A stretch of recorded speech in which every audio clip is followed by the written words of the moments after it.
এদিকে রাজধানী সহ দেশের বিভিন্ন এলাকায় গ্যাস সংকট যেন দীর্ঘস্থায়ী দুর্ভোগের রূপ নিয়েছে। সিএনজি ফিলিং স্টেশনগুলোতে ঘন্টার পর ঘন্টা অপেক্ষা করেও মিলছে না গ্যাস। একই সঙ্গে বাসাবাড়িতে গ্যাসের কম চাপের কারণে ব্যাহত হচ্ছে দৈনন্দিন জীবনযাত্রা।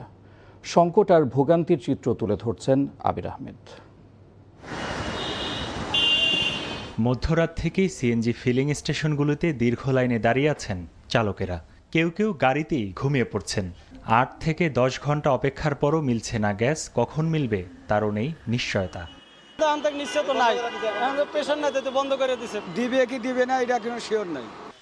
সংকটের কারণে কোথাও সীমিত পরিমাণে গ্যাস পাওয়া যাচ্ছে, আবার কোথাও সরবরাহই বন্ধ। কালকে রাতকে লইছি ৬০ টাকার হয়েছে, এক ক্যাব লই আছি, আর গ্যাস নাই। ৩-৪ ঘন্টা পরে ৫০ টাকা ৬০ টাকার গ্যাস পাওয়া যায়। ১ ঘন্টা গাড়ি চলে আবার বসে থাকি। ফিলিং স্টেশন কর্তৃপক্ষ বলছে, গ্যাসের পর্যাপ্ত সরবরাহ না পেলে পরিস্থিতি দ্রুত উন্নতিরও সম্ভাবনা দেখছেন না তারা।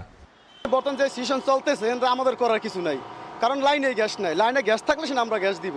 আধা ঘন্টা চালাইলে আমাদের প্রেশার 70-এ নেমে যায়, যার কারণে আধা ঘন্টা চালানোর পরে আবার ৩ ঘন্টা প্রেশার উঠাইতে হয়।